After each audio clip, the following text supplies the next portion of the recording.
The TCP IP protocol turns 40 this month, September 2021. It was released on September 1981. Almost my age. I'm 38, but man, I just want to make this video to kind of pay tribute. You know, you do tribute for people who die, right? No, show my respect. That's for people who's dead too. No, to show my appreciation for this pretty and beautiful and sexy protocol, and show a little bit how it works. You know, when you read about this protocol, you read this junk. You know, everybody's talking about junk. You know, it's like about theory. Like, oh, IP is routing and addressing, and TCP is for retransmission. Ugh, no one cares. Talk about actual what is happening on the internet. Let's jump about it and talk about this stuff. Welcome to the Backend Engineering Show with your host Hussein Nasser. And TCP IP is the protocol that has been built to standardize communication between two computers. It was first built by for the Department of Defense in America, by I think so called ARPA. I don't know the history, and frankly I don't really care.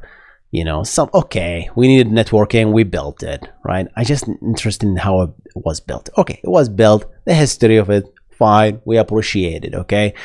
But I find myself falling asleep every time when someone talks about ARPA. I don't know if it was just me, right? It's like, yeah, I was like, okay, we get it. It's old, right?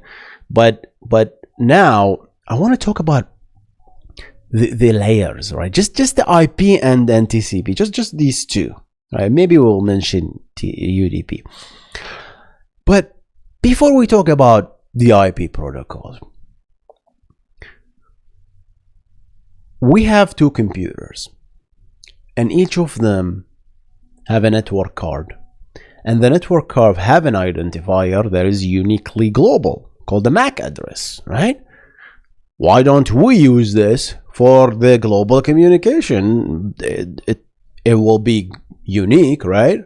Let's just use that, right? Because that's what everybody thinks about. It's like, okay, since I have a unique address, and we have this idea of frames at layer 2, the data layer, as the OSI model calls it. Why don't we just communicate with MAC addresses? I'm willing to type in my MAC address on the browser. That's probably a bad idea because you can't remember that. But yeah, have DNS point to the MAC address, and then it's the same thing. Why do we need this IP thing, right? Let's think about it, right? The MAC addresses are truly random. They are just random. They don't have any knowledge about a network or anything like that. So imagine a group of networks or computers connected to each other, and they have all these wires crossed to the switch or whatever, right? And they're connected. Let's say you want to send a message from MAC address A to MAC address B. What do? Okay? You have to send it to everybody. There is no way. There is no way that tells you that this MAC address, that, oh, let's take a shortcut. I know that these MAC addresses are only in this area. Let's just take this shortcut, right? But this MAC address is actually not in this group. Like, so they only broadcast it here. It's impossible to scale in billions and billions of devices. You're gonna scan the whole internet. That's dead on arrival, right? So that's the problem with MAC addresses. They are not routable, right? You have to send it to everybody, and whoever gets it and they check that it's actually theirs, then they accept the packet, right? I know bridges and switches kind of have smart capability where they say, okay, if a MAC address, if a source MAC address send me something from this particular port, then it must exist, right? Then I keep track in my table that says, okay, MAC address A is actually on this port, so it does exist.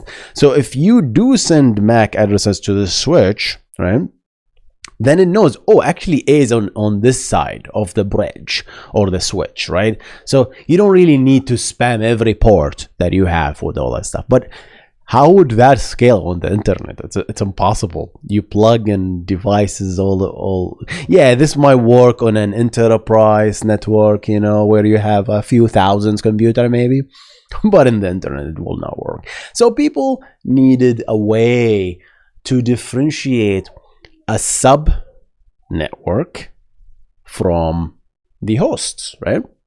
So the idea of having the whole network and then create sub networks and then find a way that if I send you the address, what we're gonna call it some name now, find a way to eliminate where we're gonna send it next. Find a way to shortcut this. Instead of scanning the 100 networks, only send it to 2 or 1. That is the trick here, just like a database, right? When you have a database and you have a large table, right, with 100 million rows, the shortest path to scan and find what you're looking for is to not scan 100 million rows. You do anything that you can to avoid scanning 100 million rows. That includes partitioning the table, that includes indexing the table, and only going to the things that you're absolutely sure that this is the page that contains the row I'm looking for. Very similar with the concept of routing here. That's why the IP protocol, the internet protocol, was invented, and as a result you now have IP addresses with 4 octets. Is that 4 bytes? Right, 4 bytes. So you have around 4 billion addresses that you can address, and they thought back in 1981 that was enough. And to be honest, with NAT, I still think it's okay, right? But I know IPv6. I don't know much about networking, to be honest. I know this basic things that I can comfortably talk about, but IPv6, I don't see it as popular as it claims to be. Might be wrong though. Let me know in the comment section if you think otherwise. But yeah, I see it picking up. Most of 90% of the time I work with IPv4, right? Despite us being in 2021.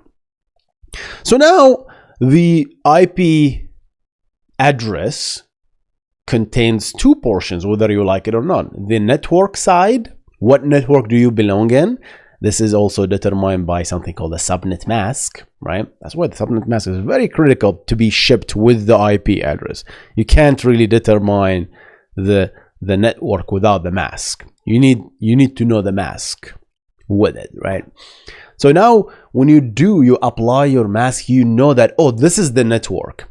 And the network, I can go into details with that, but in general, you can find out that this is the network, right?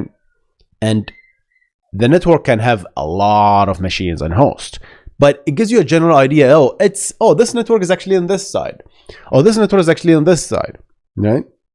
So just like that, instead of scanning individual hosts like the MAC address, now you're scanning networks, and you can the network can grow big and large, and you can have multiple subnetworks until you find eventually the destination. That's the shortcut. That's the routing idea, right? So now the IP protocol, which is this layer 3 thing, always have 2 pieces that are critical to us, at least engineers, right? Network engineers might look at the IP header and have more information that they are interested in. I'm interested in 2. Where is this packet coming from, and where is this packet going to? And this is just the information it has. Source IP, destination IP. Where are you coming from? Source IP, this, right? Where are you going to? This IP address. And then based on that knowledge, each router will receive this IP packet and will look at the destination address and says, oh, you're going to this particular IP address. Which subnetwork it is? Let me apply the subnet mask. So instead of having X amount of options and ports to send it to, oh, this network is actually just in this port. Send it there, right? Not just send it there. The router makes a lot of decisions here. It says, okay, yeah, I can get to this host through this particular network, and also from my history, I also got to it from this particular network. So there are multiple networks, and there is cost associated with it. So it cost me X amount of this cost, right, to go through this versus I don't know, X over 2, right? So one cost, like for example 5 versus 2. Of course, you're gonna pick the shortest. Not all the time, but you can pick the shortest path. You send it this way. Just like that, by saying that the router makes this decision and there's multiple paths to the same destination, all routes lead to Rome eventually, the IP packets will be delivered into different routes, even if they are going to the same destination, right? Because you're going to the same destination. At this moment of time, port A is available, but after a few milliseconds, port B is actually faster because port A goes through a path that is actually congested, and we're losing packets. So let's go here. And we'll go here, and all of a sudden, now you can deliver the packets, and they were gonna arrive out of order. They're gonna arrive mumbled. They might be lost. The IP packets don't care. The IP packets don't care. The IP protocol don't care about actually delivering and making sure it reaches. It's gonna tell you if it reached that it's actually bad. I think it has a checksum. I might be wrong. Maybe that is UDP. But yeah, when you actually arrive there, you just arrive at the address. You arrive at the machine that has this IP address. That's pretty much it. Not much information, is it? This IP address might not be even the actual final machine. Why? It could be the router. It could be your NATed router. And just that, like, okay, as a router, as a public router, you represent maybe 5 or 6 or 7 private LAN machine. Which one is the one actually sent me this? I have no idea, right? That's what goes into the discussion of NAT and stuff like that. But that, regardless, the IP protocol just delivers it to the machine. You have no idea which application even requested that. Is it this process over there, or is it this browser instance, or this Brave tab? Who sent this packet? Who knows? You have no clue, right? That is why another protocol was invented on top of that to solve, quote unquote, solve these problems, give you finer controls, right? It's like, I want to identify not just my machine is not running one application like in the 1980s. Yeah, if you're in the 1980s, you have one application in this machine, then the IP packet that arrives to this machine must belong to this application. No, we're running many applications, my friend. We're running many applications, and we want to uniquely identify these applications. Meet ports. That's why the TCP, Transmission Control Protocol, introduces ports, right? UDP2. But now you have the idea of ports. Now, yeah, I have 2 unique identifiers. I have the host, which is the IP address. Once the IP packet reaches, nope, not enough. You gotta tell me, where are you going? The operating system needs to know which port you're addressing. If you run a web app, you're usually going to port 80 if it's unencrypted. Nobody visits port 80 anymore. Everything is encrypted because because that's because that's the way it is. My God. And you go to port 443, right? And then you deliver the IP packet into a segment, right, the content, and then it delivers to the application eventually, right?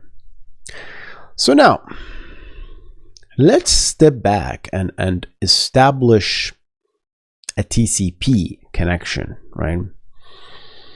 The idea of a connection in TCP is designed so that we can guarantee the order of the packets arrive in order, right? Because we talked about how IP have a mind of their own, and the routers will just randomly pick the shortest path, right? And as a result, the IP packets might arrive out of order, even if they are sent from different machines, right? If you're sending a GET request from your Fetch API, that might translate to many IP packets, right? And they will not arrive in order, even if you send them in order.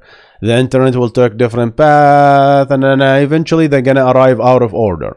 So the TCP connection establishes the stateful thing and marks each packet with a sequence number. Say, okay, packet, you're sequence number 1. Okay, you're 2, you're 3, you're 4, you're 5, you're 6, right? It's not as easy, but you get the idea. There is the length and stuff like that. So the sequences are not in order. They are offset with the size of the actual content, but you get the idea. So, okay, 1, 2, 3, 4, and the other destination, when the TCP connection at the other end receives this content, it will start ordering them. Oh, you're 1, you're 2, got it. 3, 7. Oh, wait a second. Where is 5 and 6? I'm gonna wait. I'm gonna block. Let's wait. 5 and 6 didn't arrive. Retransmit.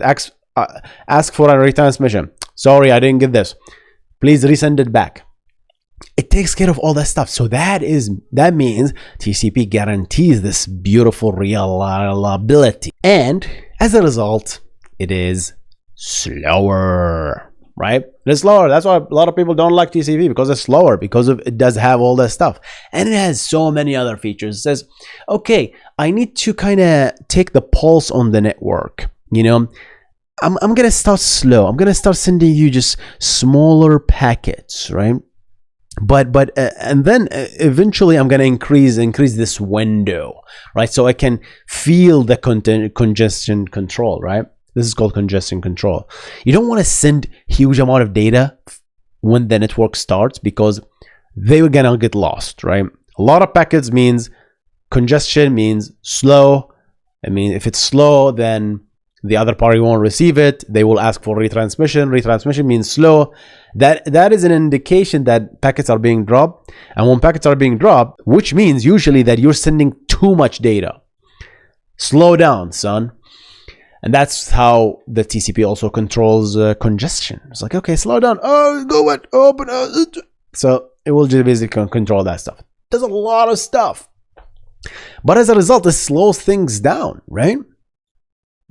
But it has these features. So IP, it just addresses the actual host going to this machine, right? And the TCP has also ports, sequences, and stuff, windows, length, and have many other stuff as well. But what we engineers interested in, especially a backend engineer, I'm interested in port. That's pretty much the only thing I care about TCP, to be honest. Well, maybe in the SYN, right, request, and the ACKs, right, the initiation, like, oh, I'm about to establish a connection. That's called, by the way, synchronization, right? The synchronization request to synchronize this sequences that we talked about, right? Because you need to agree about these sequences, right, of the packets that we're going to send. So another thing I didn't mention is when you want to go at a higher level, you're on the application layer, and you want to send a piece of data. Let's say I want to send a GET request, or GET / HTTP 1.1, blah blah, headers, cookies, blah blah blah blah. So a bunch of bytes, right? At the end of the day, this will be translated to TCP segments, right? So we're layer 4 now, which is the TCP. You start breaking down. Okay, I don't know, the maximum TCP segment size MSS is, I don't know, 128 bytes. So pop. You start breaking up. I don't know. I have 5 5 TCP segments. Well, each TCP segment will be added pinned with the destination port. Where are you going?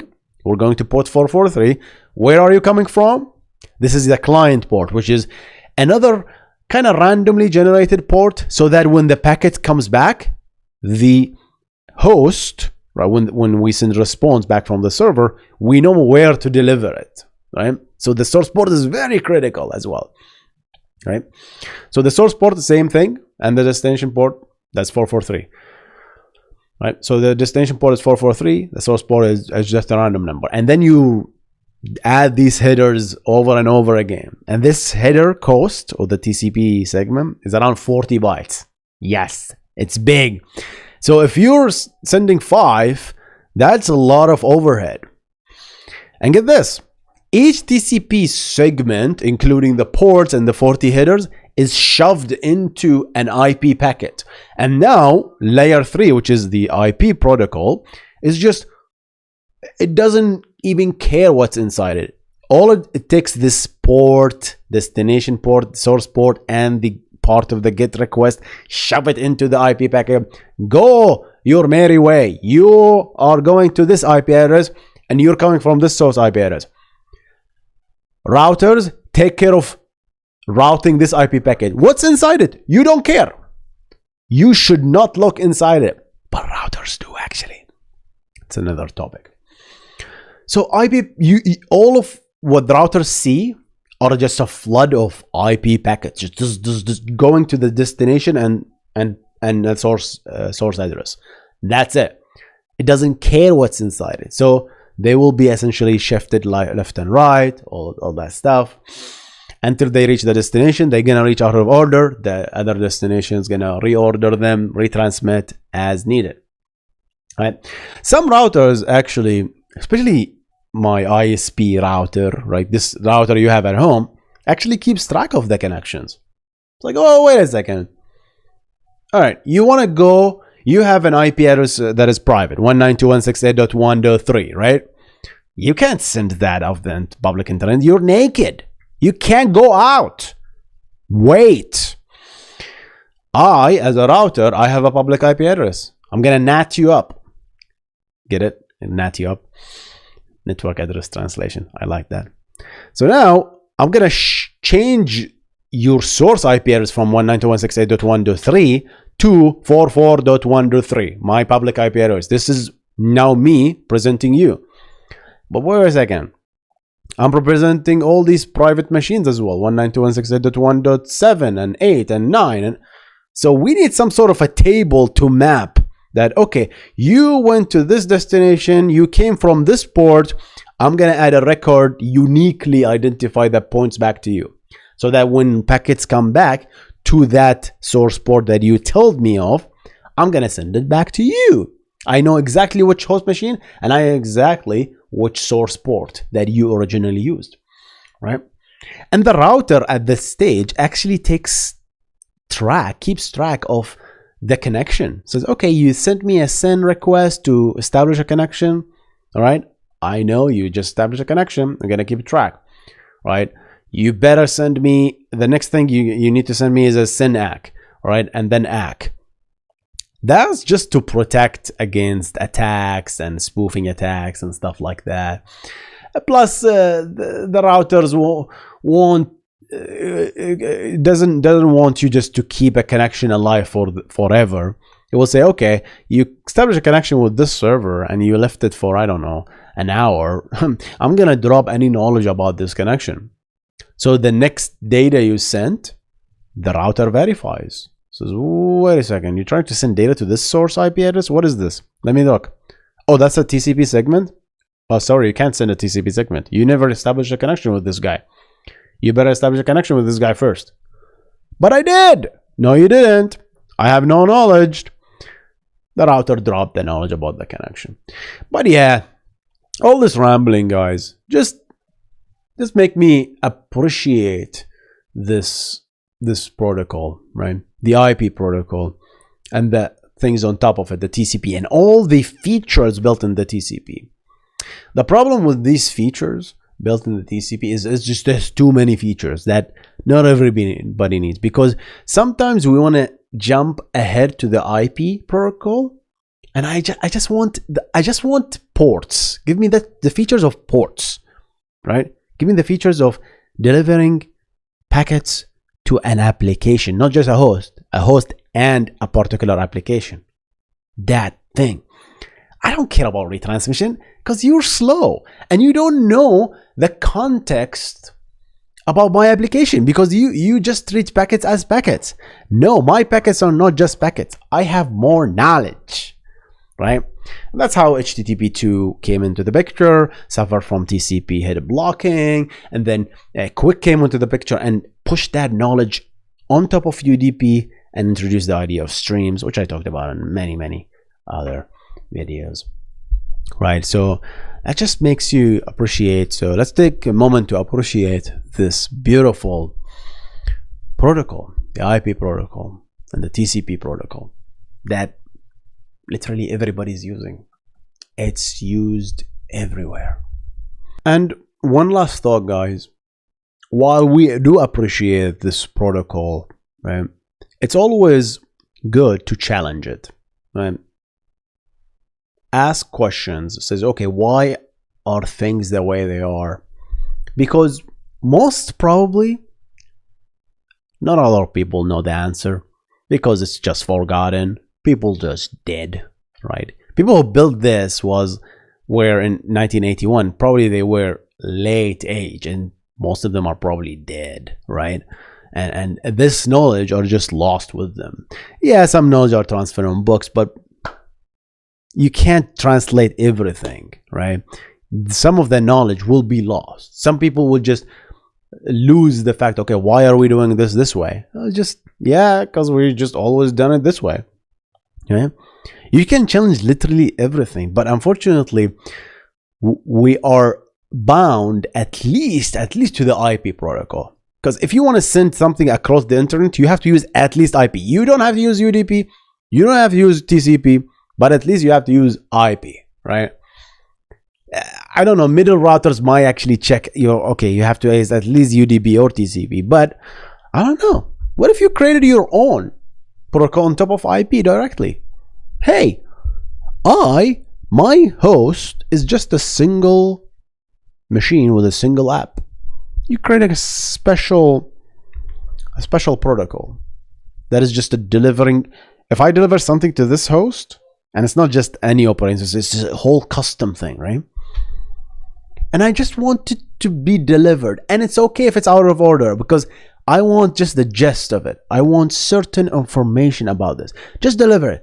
Make it as tiny as possible. And just deliver that now. UDP, which is this connectionless thing, usually does most of the job. It does the job really well. But what if you can build something even better? And can you even build it?